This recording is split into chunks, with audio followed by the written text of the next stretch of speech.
বার্তা এক নজর। ভারতীয় সেনাবাহিনীর জয় ও মৃত সেনাদের আত্মার শান্তির জন্য যজ্ঞ।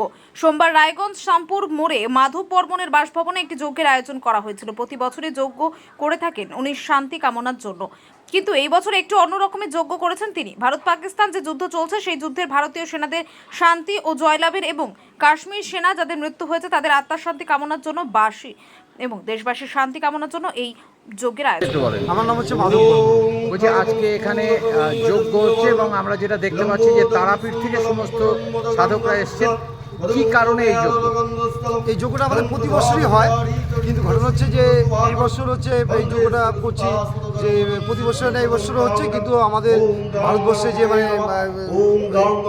কাশ্মীরে যে হচ্ছে যেই পরিস্থিতিটা হয়েছে, দুর্যোগটা হয়েছে, অনেক লোক মারা গেছে, তাদের আত্মার শান্তি কামনার জন্য বিশেষ করে বেশি হচ্ছে যজ্ঞটা। আর আমাদের যে ভারতের পাকিস্তানের সাথে যে যুদ্ধ চলছে সেই যুদ্ধে যেন ভারতের সেনারা জয়লাভ করে সেই কামনাতেও আমরা এটা যজ্ঞ করছি, বাচন নিপাট করছি, যজ্ঞ করলাম।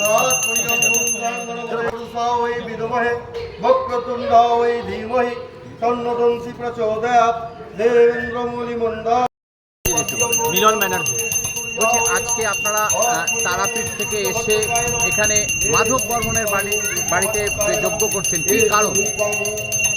সবারই চিরশান্তি শুভ কামনায় প্রত্যেকটা মানুষের শুভ কামনার জন্য আজকে শান্তিযজ্ঞ করা হচ্ছে। শুধু এই শান্তিযজ্ঞ শুধু আমাদের একার নয়, গোটা ভারতবাসী।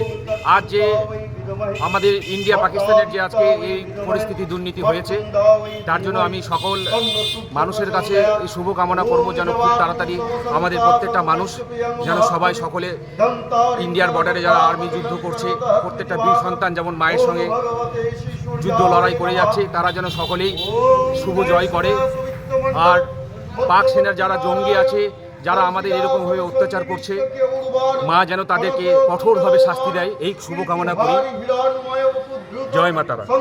আপনারা কয়জন এসছেন আজকে? আজকে আমি, আমার বাবা, আমাদের তন্ত্রমন্ত্রে দীক্ষিত আমার দাদা রঞ্জিত চৌধুরী, আমার বাবা ব্রজগোপাল ব্যানার্জি, আমার নাম মিলন ব্যানার্জি, আমরা তিনজনেই এসেছি।